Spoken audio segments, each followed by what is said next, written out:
প্রথম শুরুতেই বিশেষ গুরুত্বপূর্ণ খবর। নবান্ন অভিযান বেআইনি দাবি এডিজি আইন শৃঙ্খলা। এবার জানুন বিস্তারিত খবর। বেআইনি নবান্ন অভিযান আইনি কোনো অস্তিত্ব নেই। পশ্চিমবঙ্গ ছাত্র সমাজ সংগঠনের মঙ্গলবার নবান্ন অভিযান কর্মসূচিকে কেন্দ্র করে এমনই দাবি রাজ্য পুলিশের।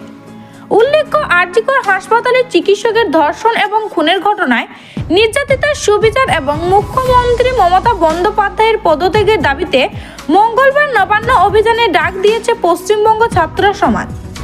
এই প্রতিবাদ কর্মসূচিকে ঘিরে সোমবার নবান্নে সাংবাদিক সম্মেলন করেন রাজ্যের এডিজি আইন শৃঙ্খলা মনোজ বর্মা এবং এডিজি সুপ্রতিম সরকার। তাদের মতে রাজ্য পুলিশের কাছে এই ধরনের কোনো কর্মসূচি অনুমতি চাওয়া হয়নি। প্রসন্নত, রাজ্য সরকারের প্রশাসনিক দপ্তর নবান্ন উচ্চ নিরাপত্তার আওতাধীন, সেই কারণে স্বাভাবিকভাবেই নবান্ন সংলগ্ন এলাকায় সারা বছরই করা থাকে পুলিশি নিরাপত্তা।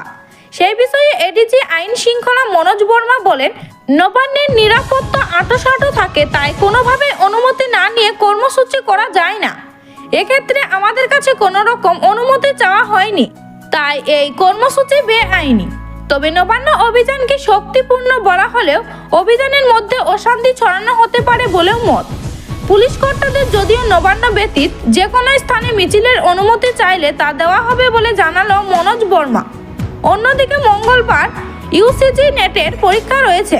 স্বাভাবিকভাবে শহরের বাইরে থেকে অসংখ্য পরীক্ষা প্রার্থী আসবেন পরীক্ষা দিতে।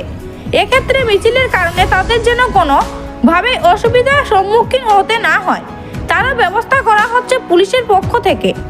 পাশাপাশি পরীক্ষা প্রার্থীদের সুবিধা বাড়তে অতিরিক্ত বাসের ব্যবস্থাও করা হয়েছে বলে জানান এডিজি আইন শৃঙ্খলা মনোজ বর্মা। একই সঙ্গে সাধারণ মানুষের এক মিছিল থেকে দূর থাকার পরামর্শ দেন তিনি। অন্যদিকে পশ্চিমবঙ্গ ছাত্র সমাজ নামে কোনো সংগঠনের আইন অস্বস্তি নেই বলে জানান এডিজি সুপ্রতিম সরকার। গঠনের সোশ্যাল মিডিয়ায় পেজ প্রকাশ করে তিনি বলেন, এখানে যারা সদস্য রয়েছে বেশিরভাগই বিজেপি এবং এবিপি সদস্য। পাশাপাশি সংগঠনের আইনের অনুমতি চাওয়া নিয়েও প্রশ্ন তোলেন তিনি। তার মধ্যে আরজিকর ইস্যুতে যারা এত বড় আন্দোলন করতে চায় তাদের পুলিশের অনুমতি চাওয়া কি উচিত নয়? তাছাড়া সর্বভারতীয় স্তরে পরীক্ষার দিনে এত বড় আন্দোলনকে ছাত্র স্বার্থ বিরোধী বলে মন্তব্য করেন তিনি।